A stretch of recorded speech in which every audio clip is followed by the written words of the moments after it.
Hello, fans of Spectrum Women, and welcome to the November edition of Asking Spectrum Women. It is I, Becca Lory Hector, here to answer your burning questions about autism and beyond. I am here with the November version. I am sorry I skipped October. I had a crazy October. I was traveling, and that's really the thing that sucked my spoons. I traveled to visit some family in the middle of the month, and getting ready for the trip and then recharging from the trip has really just sucked my spoons away, and I did not have the spoons to record Asking Spectrum Women for October. Nonetheless, I have saved your questions, and I am going to answer them today. So welcome to Asking Spectrum Women November. Yay! All right, let's get started with the November questions.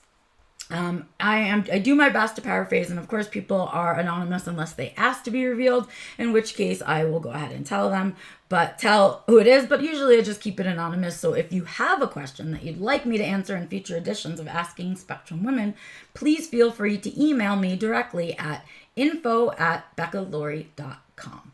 All right, first question, you guys. I'm realizing that emotional regulation and I realized that my emotional regulation and intelligence is poor. I had learned as a child to put up and shut up and stuff down my feelings.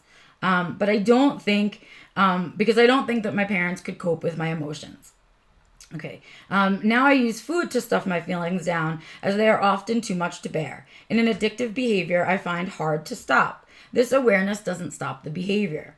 Yesterday, I got really upset when a meal I prepared went wrong. I tried to sit with my feelings and really feel like CBT tells you to. I did it, and it was terrible. I know that neurotypicals somehow manage to bounce back and move on, but after 4 hours of sulking, I felt really sad and went to bed, and I woke up feeling sad as well. Are there other ways that I can deal with these emotions? Am I doing it right?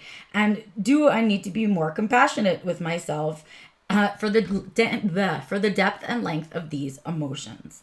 Well, this is a fabulous question. I am sorry that this one is just, oh, there it goes. It's disappearing a little. It was like blowing me out.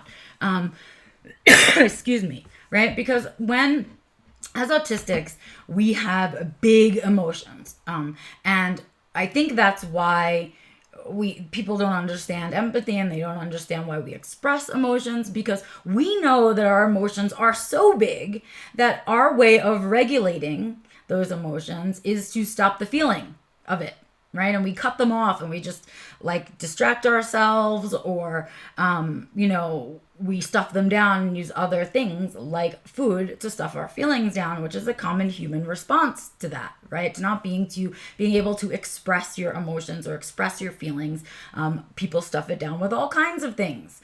Food is one of them. So not uncommon response, right?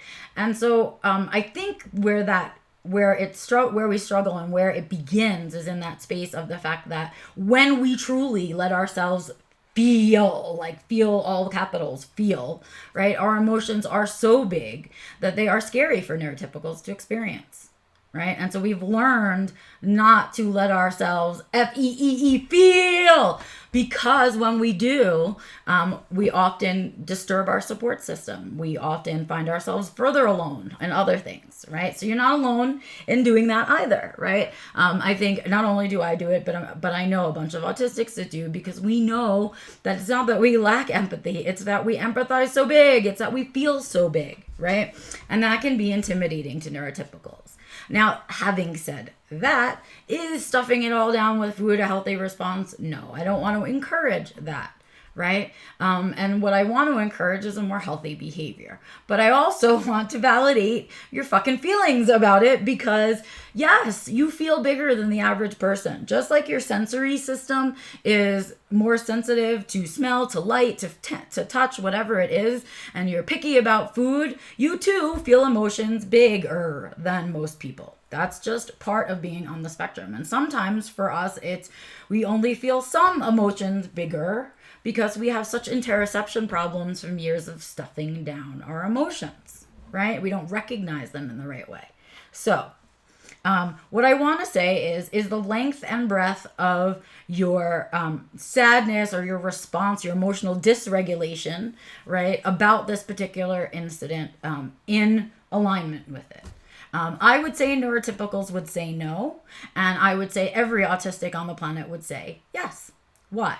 When we really care about something, when something is a focus for us, something we're counting on, something we're looking forward to even, and it goes wrong, we feel big. Big. And feeling big and not being able to let it out, right, takes a long time to dissipate. Think about a boiling pot. Here's my example. A boiling pot. You have a pot with a lid on, right? And when we put the lid on, why? To make it boil faster, because it holds the heat in, right? So if we want to stop a pot from boiling, what we should do is take the cover off, let all the steam out really, really fast, lower the temperature, and it will stop boiling faster. But we can't take off our lids and let our emotions out that way because other people are afraid. And we don't always get the responses we need. And sometimes we're not in a place where it's safe to do that, right? Whatever the case may be. So what we have to do instead is try and get that pot to stop boiling without taking the lid off, which means we can lower the temperature, but it's still going to take that water a whole lot longer to cool down than if we just took the lid off. So with that example, you can kind of understand why it takes you like even overnight and you can still be processing through it, right? You get that?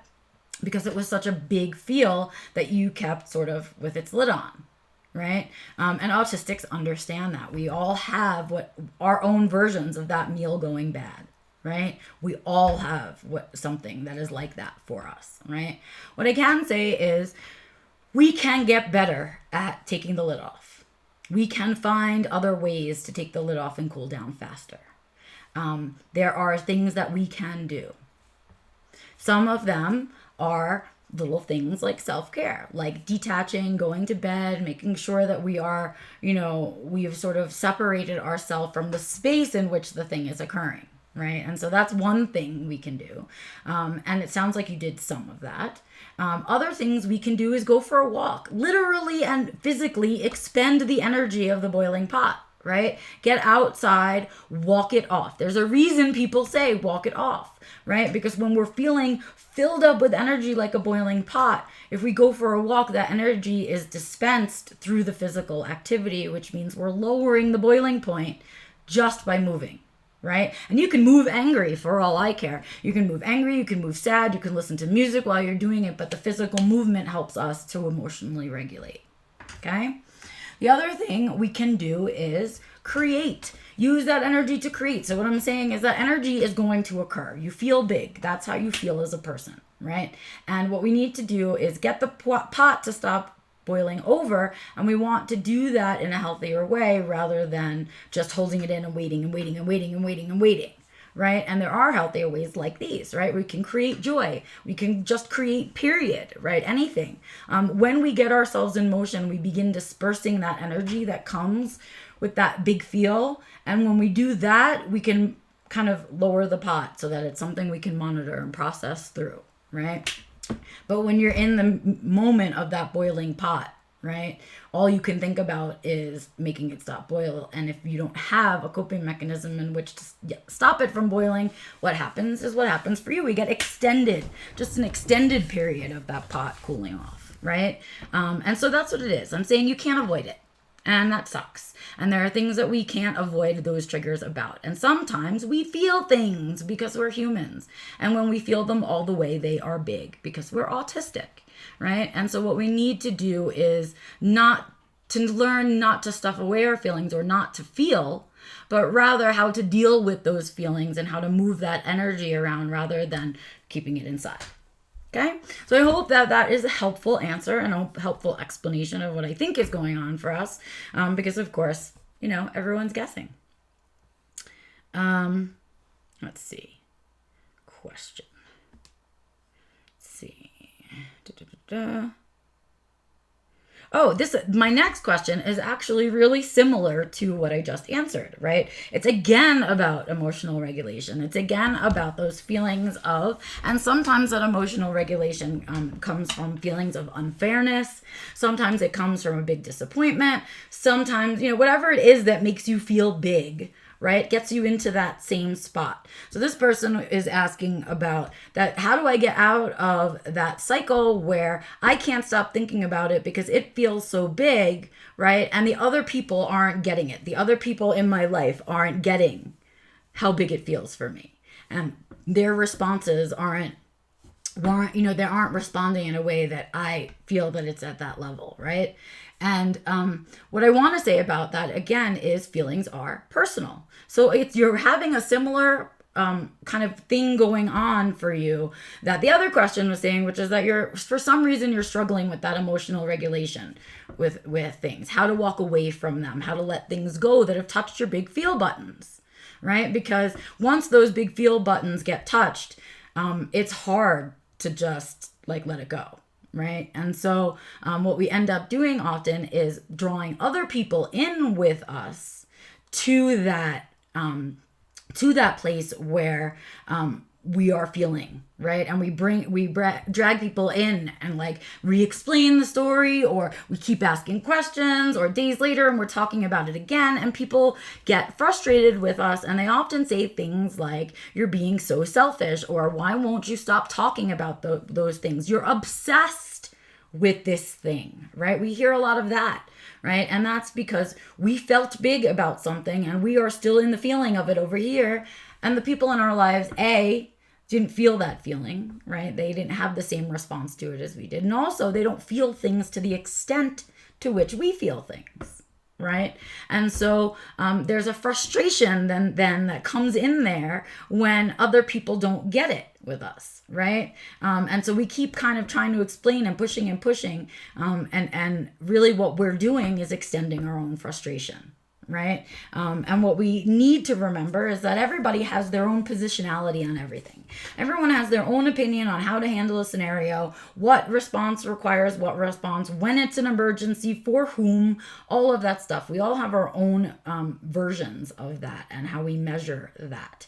And so what we need to remember is that other people aren't feeling to our level. And what we need to learn in those situations is how to, again, manage those emotions so that by expending the energy elsewhere, so that we don't make our emergency into everybody else's emergency, because then when we really need those people, we've annoyed them already, right? Remember, perspective, right? We feel big. They have no idea what that feels like. We know we can feel big for extended periods. They, again, don't know what that feels like. And again, if they're not in that exact same scenario with you, perhaps they cannot even parallel play with you and understand how you may feel in that scenario, right? And so when we put that all in a picture, when we allow our frustrations to extend by trying to get other people to understand the level of our frustration, right? It just extends our discomfort. It extends our suffering, so to speak.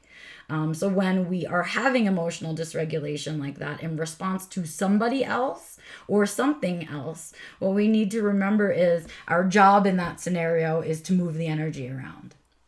Not to put it on somebody else, please, but to move the energy around in your life so that you don't feel quite so up here, and that when you do begin to approach other people about this thing, it's down here and at a level that they can hear you, right? Because you've expended the energy in other places. So that's my helpful answer to that one. Next up, I've heard it said that exposure therapy for sensory issues doesn't actually help and can be traumatic. In a similar vein, does impulse control therapy help, or can it be improved? Or is this something we need to accept and be compassionate about also? Okay, so here's the deal. First of all, I'm sorry, I didn't close my blinds, and so it's very, very bright on my face. But I had clouds until just now, and I'm trying to ignore it. Second of all, exposure therapy for sensory issues. Well, I don't think it works, right? The reason I don't think it works is that there's no way to change the wiring of our sensory system, right? The same light that's going to be painful today is going to be just as painful no matter how many days I sit under it, right? And I can tell you that for a fact because I sat under the same goddamn lights in elementary school from kindergarten until 6th grade, and it never got better. I never got better at it. The pain never got better. It never went away. It never got easier. None of it, right? Because that's my wiring, period, right? So you can't expose the wiring out of you. That's hard to do. Near, let's say, nay, impossible, I would say. And so I would say that's not the way to tackle sensory difficulties at all. What I think there are other ways, but that wasn't your question. Your real question was, what is the scenario in this way about impulse control? Now, impulse control is something that those of us on the spectrum struggle with because, again, we feel big.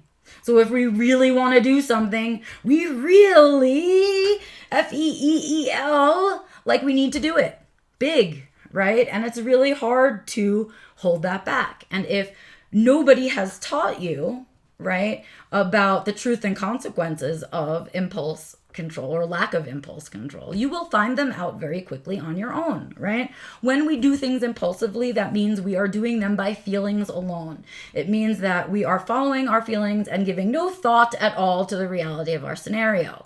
That's what happens, right? Is that our impulses, our instincts take over and our thinking brain disappears, right? We don't use our thinking brain. And what we need to do with impulse control, it's not so much exposure therapy as much as it's about rewiring the way that we respond to things. It's about practicing the pause, right? So when we have if we are somebody that struggles with impulse control problems, you probably know it because people have probably brought it up to you your whole life. Why did you do that? You didn't even think about it before you did it, and blah, blah, blah, blah, blah, and things like that, right? Some people struggle with impulse control around money. Some people struggle with impulse control around purchasing objects, around shopping, right? Some people struggle with impulse control around the things they say or the way they feel, right? And so what we need to understand first is the way that your impulse control issues are working. Where is it affecting your life? And then when we get there, we need to insert our thinking brain, right? So in the same way that impulse control is a wiring issue, right? It's a response wiring. It's not just the way you were built, right? It's a habitual response. So some things we're born with the connections and some things we create the connections for throughout our life. And impulse control is one of the things where a connection has been made that there is satisfaction in doing something in the moment when you feel you need the want. Right? There's a satisfaction and a high almost of giving into that want in the moment. And that's why people do impulsive things, because they like that feeling. They're seeking that high. And what we're trying to do is insert our thinking brain in there to know if the high is worth it. Right? Is the momentary high going to be worth it in the long run is what we need to insert. Right? And that doesn't mean that you need to stop doing all things impulsively, right? Sometimes you need to go with your gut, right? Sometimes you need to follow that gut. But what you need to do is just insert your thinking brain when we go to take action on our gut, right? Our gut tells us, ooh, I want that thing. If we don't insert our thinking brain and say, oh, I know, I want that thing too, but we have to wait a month because this month we have this bill to pay. And if we buy that right now, I can't pay my bill this month. So yeah, I want that thing too. We're going to get it. Yeah, we're getting it, but we just can't get it right now. Right? You get the difference? And so it's about inserting a new habit of thought on that impulse control. I'm not saying the impulse is going to go away. Those impulses don't. All it's about is saying, when those impulses go off, I want to insert my thinking brain. I want to make a good decision. So when I take action on that impulse, it's a smart action. That's where the thinking brain comes in, right? And in that sensory example, right, exposing us to a whole bunch of sensory isn't going to make the sensitivity go away. But what does help us is knowing, yes, I'm very sensitive to that light. And so when I wear sunglasses, is there anything I can do about it, right? Insert thinking brain, wear sunglasses, right? And so it's not that the sensory sensitivity is going away, but our response to our sensory sensitivity changes. Our thinking brain enters the picture. In the same way with impulse control. It's not that the impulses are going to go away. It's that our response to the impulses need to be mitigated, right? We need to insert our thinking brain before we take action. And so that's my answer to you. I don't think exposing yourself to the risks of impulse takes those impulses away. I think deciding very consciously that you don't like the ramifications of following that impulse brain alone, and that we need to add in our thinking brain because they are separate. So one is a feeling brain and one is a thinking brain, and we need them both to make good in alignment decisions. All righty. Last question. I'm 45, I'm experiencing perimenopause symptoms, and so I bought a book about it. I have no female role models to ask about it. As I'm reading, I'm constantly aware that it's so neurotypical with neurotypical advice. Are there any blogs, books, or videos you can recommend written by autistic women for us? Please share. Well, hello. I too am 45. I too am in perimenopause, and I don't have an answer for this question because I too have no female friends of the similar age as me, and none of my family members are people I can talk to. As you know, my mom and grandma are gone. Obviously, Antonio can't tell me dick about perimenopause, and I don't have a relationship with his mom that I can really ask that way either, right? So I find myself in a very similar scenario as you, question asker, and so my answer to you is going to be twofold. Which is one, I would go out there and look for some Facebook groups that are talking to women above a certain age, because for sure there will be conversations in there. And there might even be specific Facebook, LinkedIn, Discords about this particular topic, right? So go out there and look what's out there. The second thing is I cannot tell you that I know of a book that is about this thing in particular, because I think that most of the women that are aware of their autism and are of this age are going through menopause and don't really have the post look at to kind of give you the information. So if you are out there and you are a woman going through menopause and you are autistic, I say take notes. Let's write a book. I'm taking notes on mine. If you're taking notes on yours, we can write a book together and create that resource for other women, which is the way that we have always done things in the autism community, right?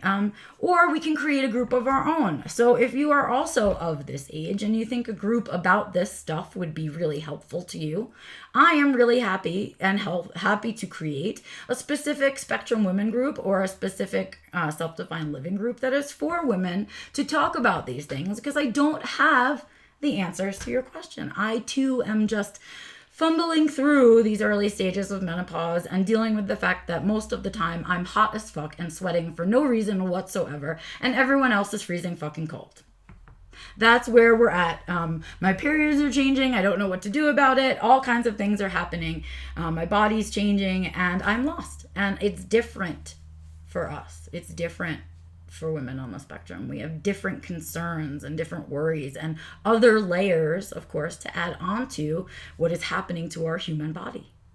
And so I say, let's create some stuff. I hope to hear from you guys about it. Email me, info@beccalory.com. If you want to start some kind of group on menopause or perimenopause or all the pauses, please let's do that, because the only way that we can get information is by sharing what each other knows.